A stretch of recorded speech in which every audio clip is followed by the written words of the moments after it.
Hello and welcome back to proxy Gyan. मेरा नाम शबाज है दोस्तों। उम्मीद करता हूँ आप सब अच्छे होंगे। तो आज हम एक इम्पॉर्टेंट इशू को डिस्कस करने वाले हैं which is related to person with disabilities and their problems.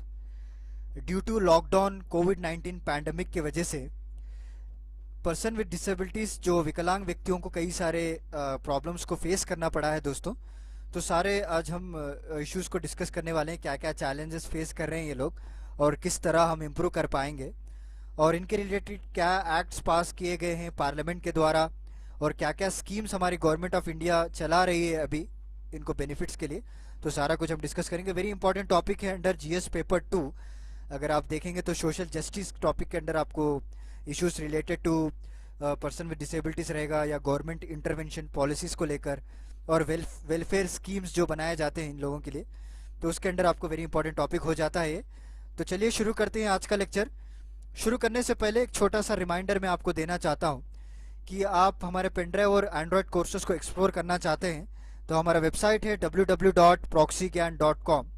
तो विजिट कीजिए, वहाँ पे आपको कई सारे एंट्रेंस लेवल एग्जाम्स क्लियर करने में मदद होगी, और स्पोकन इंग्लिश कोर्सेज भी मिलेंगे दोस्तों आपको, जो एक बड़ी खूबसूरती की तरीके से बनाया गया है, जो कि एक बड़ा इजीली अंडरस्टैंडेबल कोर्स आपके लिए हमारे एजुकेटर्स बनाए हैं। तो जल्दी से जाइए, आज ही चेकआउट कीजिए। तो चलिए आज का लेक्चर हम कंटिन्यू करते हैं। तो रिसेंट न्यूज़ क्या हुआ है, हाल ही में एक Indian Institute of Public health उन्होंने एक सर्वे को कंडक्ट किया है। तो इसमें यह पाया गया है कि 81% of the disabled person experience high level of stress. तो उनको हाई लेवल ऑफ स्ट्रेस हो रहा है क्योंकि due to the factors of isolation, abandonment, violence की वजह से। तो बेसिकली ये कोविड-19 पैंडमिक की वजह से लॉकडाउन चालू हो चुका है इंडिया में, राइट। अभी भी कई कंटेनमेंट जोन में आपको लॉकडाउन पाया जाता है। तो इसके वजह से इनको कई सारे प्रॉब्लम्स फेस करने पड़ रहे हैं हेल्थ रिलेटेड, ओके। और आइसोलेशंस की वजह से वायलेंस भी हो रहा है इनके साथ, राइट। तो 81% ऑफ द पीपल जितने भी हैं इंडिया में, तो उनको जो है वायलेंस का फेस करना पड़ रहा है, आइसोलेशन, अबैंडमेंट को चीज़ फेस करना पड़ रहा है। और स्टडीज़ में ये भी बताया गया है कि at least 2 out of every 5 person, हर 5 में से 2 लोगों को डिफ़िकल्टी होती है कि रूटीन हेल्थ केयर अगर जाएं तो उनको एक्सेस नहीं मिल रहा है, हॉस्पिटल्स में उनको लाया नहीं जा रहा है। क्योंकि देखिए ड्यू टू पैंडमिक की वजह से क्या हो गया है, कई सारे आपको पेशेंट्स कोरोना वायरस के मिल रहे हैं, राइट। तो डॉक्टर्स को जितने भी जो मेडिकेयर फैसिलिटीज है, ज़्यादातर फोकस आपको पैंडमिक के तौर पर डाइवर्ट किया गया है। तो we have a little access to this people, right. और 28% का ये कहना है कि वो जितने भी मेडिकल अपॉइंटमेंट्स होते हैं उनके मंथली, उसको डिले कर दिए जाते हैं, राइट। तो बेसिकली एक फैक्टर ये है कि due to the lack of medical facility भी हो सकता है, और दूसरा फैक्टर ये है कि हॉस्पिटल्स के बेड्स जो है कोरोना वायरस पेशेंट्स को दिए जाते हैं, तो उनके स्प्रेड को रोकने के लिए भी इस अपॉइंटमेंट्स को भी कैंसिल किया जा सकता है कि अच्छे लोग को अफेक्ट ना कर ले। So this are the few reasons. But however हम लोग जो जैसे जो Indian Institute of Public Health के जो डायरेक्टर हैं जीवीएस मूर्ति, तो उन्होंने कहा है कि हम लोग इस पैंडमिक की वजह से इन लोगों के साथ भेदभाव नहीं कर सकते, right. We have to balance between the people, क्योंकि जो पीपल विद डिसेबिलिटी सफ़र करते हैं significantly more than the rest of the population.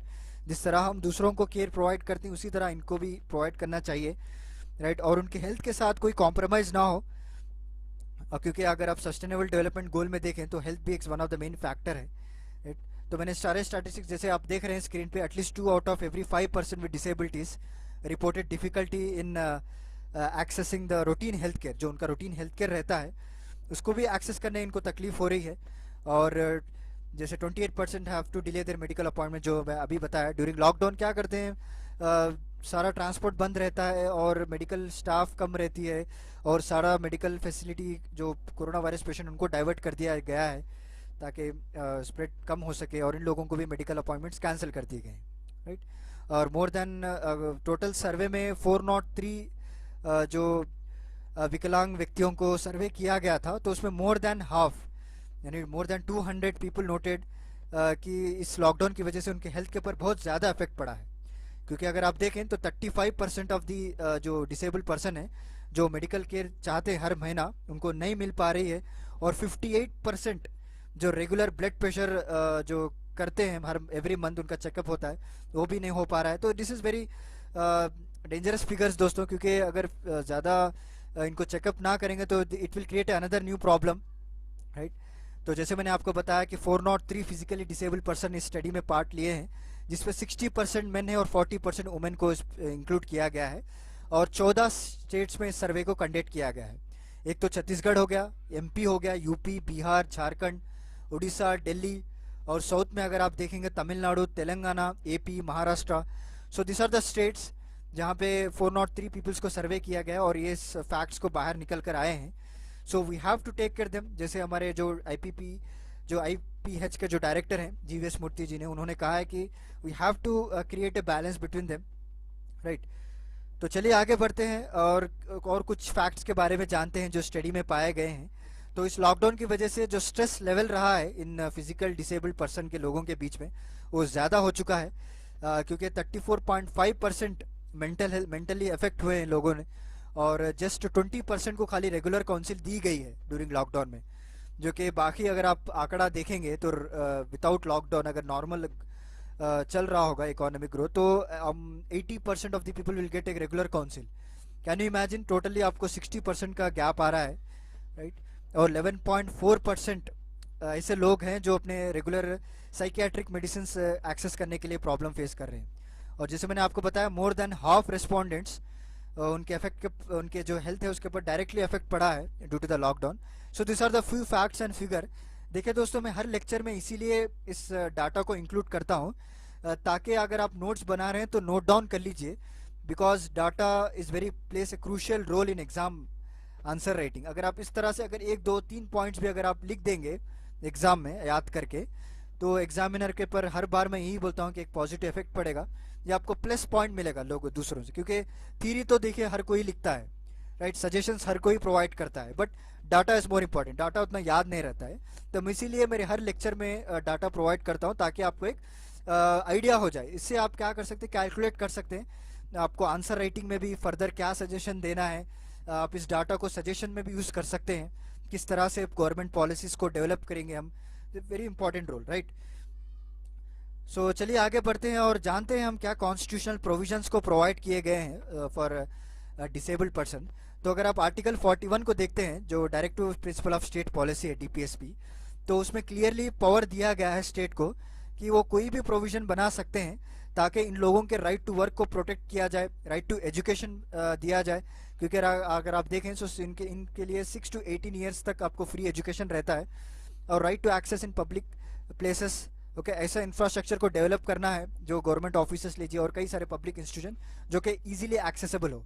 तो सारा कुछ पावर अंडर आर्टिकल 41 के तहत स्टेट को दिया गया है कि वो कुछ भी कर सकते हैं, चाहे वो रिजर्वेशन भी क्यों ना हो। Okay, right. और 7th शेड्यूल ऑफ कॉन्स्टिट्यूशन में एक सब्जेक्ट में ये भी मेंशन किया गया है कि relief of disabled and unemployment is specified आपको स्टेट लिस्ट में। स्टेट, क्योंकि अगर आप देखें 7th शेड्यूल तो 3 लिस्ट रहता है, एक तो सेंट्रल लिस्ट हो गया, स्टेट लिस्ट और कॉन्करेंट लिस्ट। तो स्टेट लिस्ट में जो एक सब्जेक्ट इसमें इंक्लूड किया गया under 7th schedule of constitution. So this is very important constitutional provision, क्योंकि आपको एग्जाम में डायरेक्टली प्रीलिम्स में पूछने के चांसेस हैं, राइट। तो चलिए आगे बढ़ते हैं। और रिसेंटली पार्लियामेंट 2016 में एक एक्ट को पास किया था, तो देखते हैं हम क्या है। उस एक्ट का नाम right of person with disability act है 2016। तो इसमें बेसिकली 2 डिफरेंसेस बताए गए हैं दोस्तों, राइट। तो पर्सन विद डिसेबिलिटी हो गया और पर्सन विद बेंचमार्क डिसेबिलिटी। देखिए मैं आपको सिंपल लैंग्वेज में समझाता हूँ, अगर आप चाहते तो अपनी ओन लैंग्वेज में भी लिख सकते हैं। सो पर्सन विद डिसेबिलिटी ये होता है कि जिसे लॉन्ग टर्म फिजिकल, मेंटल और इंटेलेक्चुअल प्रॉब्लम हो, राइट। जैसे कि आप देख रहे हैं पोलियो पेशेंट्स रहते हैं जो बाय बर्थ उनको डिसेबिलिटी हो जाती है, और कई सारे दूसरे केसेस हैं जो मेंटली अफेक्ट होते हैं और उनको सेंसरी इम्पेयरमेंट्स होती है, वो सेंस नहीं कर पाते हैं। This is a normal person with A disability, right. Person with benchmark disability उसे कहा जाता है जो जिनके पास डिसेबिलिटी का जो स्ट्रेंथ है वो 40% से ज़्यादा हो, राइट। सो 40% से ज़्यादा अगर कोई डिसेबिलिटी फेस कर रहा है तो उसको पर्सन विद बेंचमार्क डिसेबिलिटी कहते हैं, right. This very basic differences जो बताया गया है, तो इनके हिसाब से गवर्नमेंट पॉलिसीज डिज़ाइन करेगी, राइट। तो इनको कितना एक्सेसिबिलिटी प्रोवाइड किया जाएगा और इनको जो बेंचमार्क डिसेबिलिटी उनको क्या क्या पॉलिसीज लाए जाएंगे, तो उसको डिवाइड करने के लिए डेफिनेशन को इंक्लूड किया गया है। और कई सारे प्रोविजंस इस एक्ट के तहत प्रोवाइड किए गए हैं, जैसे कि अगर आप देखें तो रिजर्वेशन भी बनाया गया है इन लोगों के लिए, फ्रॉम 3 to 4% इंक्रीज किया गया है इन गवर्नमेंट जॉब्स। और हायर एजुकेशन इंस्टीट्यूशन अगर ये पढ़ना चाहते हैं हायर एजुकेशन में तो 5 up to 5% इनको रिजर्वेशन मिलेगा। तो जैसे मैंने आपको बताया, they have a right to free education between 6 to 18 years under article 41 of DPSP. State can make a provisions. Okay. और इनको इनके तहत एक कैंपेन भी निकाला गया है, that is accessible India campaign बोल के. आगे हम डिस्कस करेंगे पर्सन विथ फिजिकल डिसेबिलिटी के लिए, राइट. और एक सेपरेट नेशनल और स्टेट फंड भी क्रिएट किया गया है दोस्तों, ताकि एक फाइनेंशियल सपोर्ट प्रोवाइड किया जाए. जितने भी एनजीओस हैं जो इन लोगों के लिए फैसिलिटीज़ प्रोवाइड करते हैं, तो उस फंड से इनको फंडिंग की जाती है एनजीओस को, from national and state funds के लिए. और स्पेशल कोर्ट्स भी डिज़ाइन किए गए हर एक डिस्ट्रिक्ट में. जितने भी वायलेशन होते रहते हैं इनके खिलाफ, जो वायलेंस होता है, अबैंडमेंट होता है, जो हरासमेंट होता है इन लोगों के साथ, ताकि एक स्पीडी कंसर्न प्रोवाइड किया जाए इन लोगों को. रादर दैन नॉर्मल कोर्ट में अगर आप देखें तो लॉन्ग प्रोसीजर रहता है, but however they have A special courts for the physical disable person. और इस एक्ट के तहत एक चीफ कमिश्नर को भी बनाया गया है फॉर पर्सन विद डिसेबिलिटी, और स्टेट कमिश्नर भी रहते हैं. सो एक रेगुलेटरी बॉडी इम्प्लीमेंट किया गया है, एक ग्रीवियंस रिड्रेसल मैकेनिज्म भी रहेगा इनके लिए, राइट. और एक गार्डियनशिप भी प्रोवाइड किया जाता है दोस्तों under district court, under which they will have a joint decision आपको. क्योंकि अगर आप देखेंगे तो पर्सन विद डिसेबिलिटीज को कई सारे जो है इनइक्वालिटी के तरह देखा जाता है लोगों को, राइट. उन लोगों को प्रॉपर केयर नहीं किया जाता, उनका कोई गार्डियन नहीं होता है. कई लोग तो दे फेड अप हो जाते हैं उन लोगों से, और ओल्ड एज होम में, सिक होम्स में उनको एडमिशन कर देते हैं, राइट. सो उनके लिए प्रॉपर गार्डियनशिप रहे, इसके हिसाब से भी रूल्स बनाए गए हैं. और एक चीफ कमिश्नर रहते हैं और स्टेट कमिश्नर भी रहते हैं. एक रेगुलेटरी बॉडी भी प्रॉपरली डिज़ाइन की गई है इस एक्ट के तहत, राइट. तो एक्चुअली ये जो एक्ट बनाया गया है, ये जो United nation convention on rights of person with disabilities, इसके तहत इस एक्ट को डिज़ाइन किया गया है, क्योंकि India is a member of this signatory.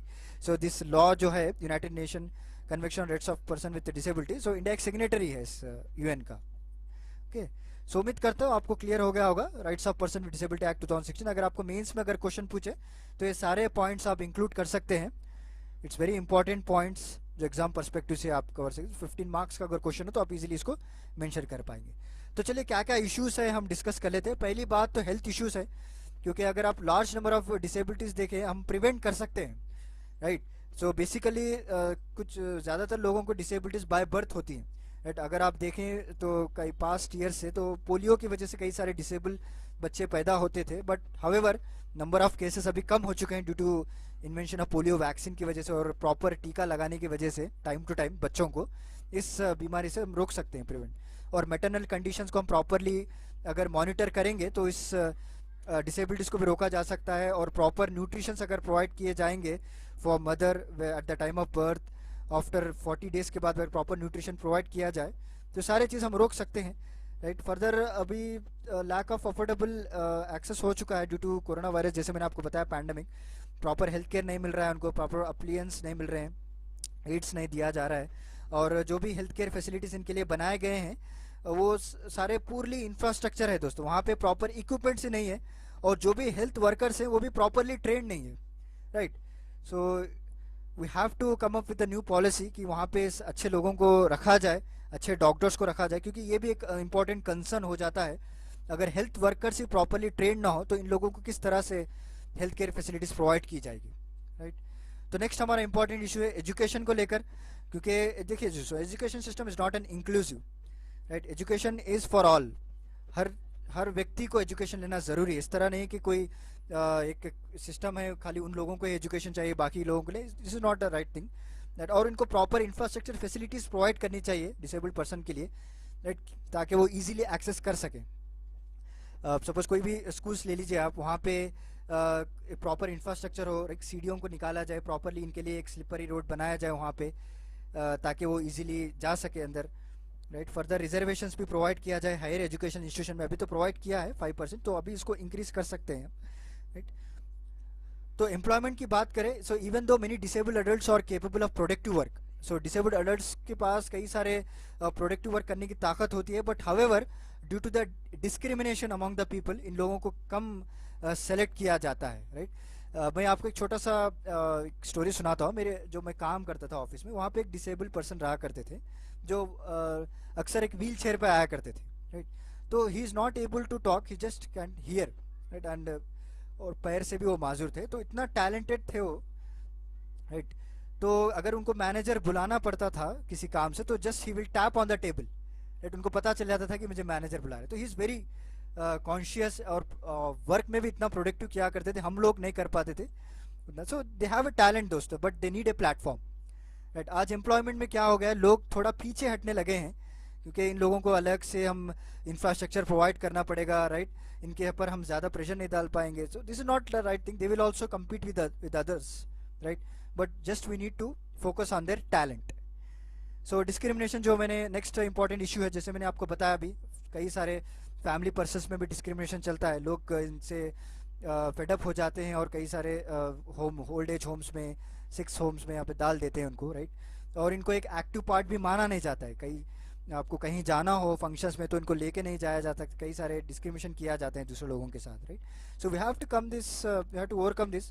तो बेसिकली इसको ओवरकम करने के लिए कोई गवर्नमेंट या जो है फंडिंग की ज़रूरत नहीं, ये आप बेसिकली अपने माइंड को चेंज करना पड़ता है, राइट। कोई गवर्नमेंट स्कीम्स लाने की ज़रूरत नहीं है, या कोई गवर्नमेंट फोर्स करने की, कोई अवेयरनेस प्रोग्राम्स की लाने की ज़रूरत नहीं। We have to change from basically from the mind, right. तो चलिए आज कुछ इनिशिएटिव्स भी देख लेते हैं हम, ये भी आप एग्जाम में अगर लिखेंगे तो एक प्लस पॉइंट रहेगा, क्या क्या इनिशिएटिव्स लाए गए हैं। सो फर्स्ट आपको एक्सेसिबल इंडिया कैंपेन है, एक नेशन वाइड फ्लैगशिप कैंपेन रहेगा, जो कि ministry of social justice and empowerment के द्वारा इसको लाया गया है। वेरी इंपॉर्टेंट है, इसको आप मिनिस्ट्री पूछा जा सकता है प्रीलिम्स एग्जाम में कि एक्सेसिबल इंडिया कैंपेन किसके तहत आता है, राइट। तो इसका मेन मकसद ये है कि वो बिल्ट एनवायरनमेंट अच्छा किया जाए, उनके लिए जो ट्रांसपोर्ट है वो भी प्रॉपर हो, और इंफॉर्मेशन कम्युनिकेशन टेक्नोलॉजी जो फिजिकल डिसेबल पर्सन के लिए इजीली एक्सेसिबल हो। तो there are the 3 components for this people. और दीनदयाल डिसेबल्ड रिहैबिलिटेशन स्कीम है, इसके तहत क्या होता है, गवर्नमेंट एक फाइनेंशियल असिस्टेंस प्रोवाइड करती है एनजीओज के लिए, जितने भी नॉन गवर्नमेंटल ऑर्गेनाइजेशंस है जो इनके लिए सर्विस प्रोवाइड करते हैं, लाइक स्पेशल स्कूल्स हो गया या vocational training centres, right, community based rehabilitation. So ये सारा कुछ चलाने के लिए फंडिंग की तो ज़रूरत पड़ती है, राइट। तो फाइनेंशियल असिस्टेंस गवर्नमेंट के द्वारा प्रोवाइड किया जाता है इस स्कीम के अंडर। क्या नाम है स्कीम का, दीनदयाल डिसेबल्ड रिहैबिलिटेशन स्कीम। और नेक्स्ट आपको national fellowship for students with disabilities है, राइट, आरजीएमएफ। तो इस स्कीम के तहत आपको इन लोगों के लिए हायर एजुकेशन परस्यू करने के लिए एक स्कॉलरशिप दी जाती है। सो इसमें आपको अभी हर साल आपको 200 फेलोशिप्स को सेलेक्ट किया जाता है, राइट। तो this are the few steps जो इंडियन गवर्नमेंट अभी उठा रही है। So there is need to progress, there is need to come up with the new policies according to the changes which is happened in the society. तो उम्मीद करते हैं government और कुछ पॉलिसीज के साथ आएगी, और जो भी इनके साथ प्रॉब्लम्स फेस कर रहे हैं ड्यू टू लॉकडाउन, तो उनको भी कुछ केयर दिया जाएगा, प्रॉपर केयर दिया जाएगा, because they are not, they are less than the rest of the population, right, they are also equal to the population. तो चलिए उम्मीद करता हूँ आपको लेक्चर आज का पसंद आया होगा। तो हमने कई सारे फैक्ट्स को डिस्कस कर लिए, उसके बाद मैं आपको 2016 का जो एक्ट उसके बारे में बता दिया, और स्कीम्स के बारे में मैंने डिस्कस कर लिया है। तो चलिए मिलता हूँ फिर अगले लेक्चर के साथ, तब तक के लिए थैंक यू।